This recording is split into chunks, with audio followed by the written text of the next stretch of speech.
Break के बाद स्वागत है आप सभी का सी न्यूज भारत में। खबर संभल से है, जहां ग्राम पंचायत सैंजनी में पिछले 5 वर्षों में विकास की स्पष्ट रफ्तार देखी जा सकती है। प्रतिनिधि रविंद्र पाल के नेतृत्व में पंचायत स्तर पर बुनियादी सुविधाओं को मजबूत करने के कई अहम कार्य संपन्न हुए हैं, जिनका सीधा लाभ ग्रामीणों को मिला है। रविंद्र पाल के कार्यकाल में गांव की आंतरिक सड़कों का निर्माण और मरम्मत, खड़ंजा व इंटरलॉकिंग कार्य कराए गए, जिससे आवागमन पहले से अधिक सुगम हुआ। नालियों की सफाई और निर्माण पर विशेष ध्यान दिया गया, जिससे जलभराव की समस्या में काफी सुधार हुआ। गांव में स्ट्रीट लाइटें लगवाई गई, जिससे रात के समय सुरक्षा और रोशनी दोनों में इजाफा हुआ। स्वच्छ भारत मिशन के तहत सफाई व्यवस्था को मजबूत किया गया। नियमित सफाई और कूड़ा निस्तारण की व्यवस्था सुनिश्चित की गई। साथ ही पेयजल व्यवस्था, हैंडपंपों की मरम्मत, सार्वजनिक स्थलों के सौंदर्यीकरण और जरूरतमंद परिवारों को सरकारी योजनाओं का लाभ दिलाने पर भी जोर दिया गया। प्रधान प्रतिनिधि रविंद्र पाल ने ग्रामीणों की समस्याएं सुनकर उनका समयबद्ध समाधान कराने पर विशेष ध्यान दिया। ग्रामीणों का कहना है कि उनके नेतृत्व में पंचायत में विकास कार्यों की गति तेज हुई है और मूलभूत सुविधाओं में स्पष्ट सुधार देखने को मिला है। आज हम मौजूद हैं संभल जनपद के बनियाठेड़ा ब्लॉक में ग्राम पंचायत जनेटा में प्रधान प्रतिनिधि चौधरी साहब के पास। तो हम जानेंगे चौधरी साहब से ग्राम पंचायत जनेटा में विकास कार्य के बारे में। चौधरी साहब, स्वागत है आपका सी न्यूज भारत में। सबसे पहले तो मैं सी न्यूज भारत का धन्यवाद करना चाहता हूं कि वो मेरे पास आए और उन्होंने अपना कीमती समय दिया और मुझे उनसे रूबरू होने का मौका मिला। चौधरी साहब, आपने अब तक तो जो ग्राम पंचायत अपने में जो कार्य कराए हैं उसके बारे में आप कुछ बताना चाहेंगे? सबसे पहले तो मैं ये बताना चाहूंगा कि हमारा हमें जो समय मिला है, हमारे इससे पहले चाचा प्रधान थे चौधरी आरिफ अली, उनकी बीमारी के कारण मौत हो गई, बेचारों की इंतकाल फरमा गए वो। तो उसके बाद जो दोबारा चुनाव हुआ है उसमें हमें काफी कम समय मिला है।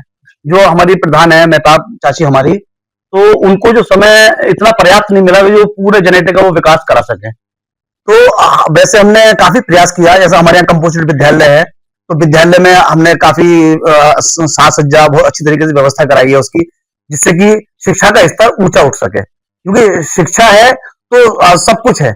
जैसे बताया गया है कि शिक्षा शेरनी का वो दूध है जो जितना पिएगा वो इतना दहाड़ेगा। तो जब हम शिक्षित हो जाएंगे तो अपने अधिकारों को हम पहचानें। चौधरी साहब, स्ट्रीट लाइटें, गांव में सड़कें, पानी, विद्यालय, स्वास्थ्य, इन सब के बारे में कुछ बताइए। हमारे यहाँ विद्यालय की व्यवस्था अच्छी है और जैसे स्वास्थ्य का मामला है तो हमारे यहाँ बहुत छोटा सा एक अस्पताल है, लेकिन फिर भी हम ऊपर जिले पर गए और हमने जाकर वहां कहा कि हमारे यहाँ भी गरीब जनता है, जनेटा बड़ा गांव है और ज्यादातर लोग अशिक्षित हैं। तो उन्होंने वहां पर हमारी बात को मानते हुए हमें ये सुविधा दी कि जो छोटी छोटी जांचें हैं, जिसमें लोग चंदोसी जाया करते थे, नरौली जाया करते थे, पैसा काफी खर्च हुआ करता था, तो वो यहाँ पर हमारे अस्पताल में हमने व्यवस्था करा दी है जिससे कि वो है फ्री हमें सुविधा मिल रही है। छोटी छोटी दवाइयां, छोटी छोटी जांचें, डेंगू वगैरह तक की जांच हमारे यहाँ फ्री हो रही है। ये व्यवस्था हमने स्वयं उच्च अधिकारियों से मिलकर यहाँ पर परमिशन कराई। साहब, आगे जनता आपको मौका देती है तो आगे आपकी क्या क्या योजनाएं रहेंगी? देखिए, मौके का मामला तो यह है कि जनेटी की जनता ने हमेशा से हमारा परिवार को एक खांची के परिवार से नाम जाना जाता है। खांची पर जनेटी की जनता को इतना विश्वास है, इतना मोहब्बत करती है हमसे कि हमारा उनसे वोट वाला रिश्ते नहीं है। हमारा हर परिवार से एक पारिवारिक रिश्ता है। उनका दुख हमारा दुख है और हम ये चाहते हैं कि हमारे गांव की आवाम, जनेटी की आवाम को किसी तरह की कोई परेशानी न हो और अगर उन पर कोई छोटी मोटी परेशानी आती है तो हम तन मन धन से उनके साथ खड़े रहते हैं। बहुत सुंदर विचार हैं आपके। अच्छा, आगे जो अभी जगह जगह जो पेयजल की व्यवस्था की गई, पानी की टंकी की, या पानी की टंकी की क्या व्यवस्था हुई, अब तक क्या पूर्ण हुई? हमारे यहाँ लगभग पानी की व्यवस्था अच्छी है, सुचारू रूप से चलती है। कुछ थोड़ी सी पाइपलाइन में कहीं कहीं से ऐसा हो जाता है तो हम जल्द से जल्द उसे जल्दी से ठीक कराने की करते हैं कोशिश, और पानी सुचारू रूप से हमारे यहाँ लगभग 80% लोगों को हमारे यहाँ पानी अच्छी तरीके से मिल रहा है। अच्छा।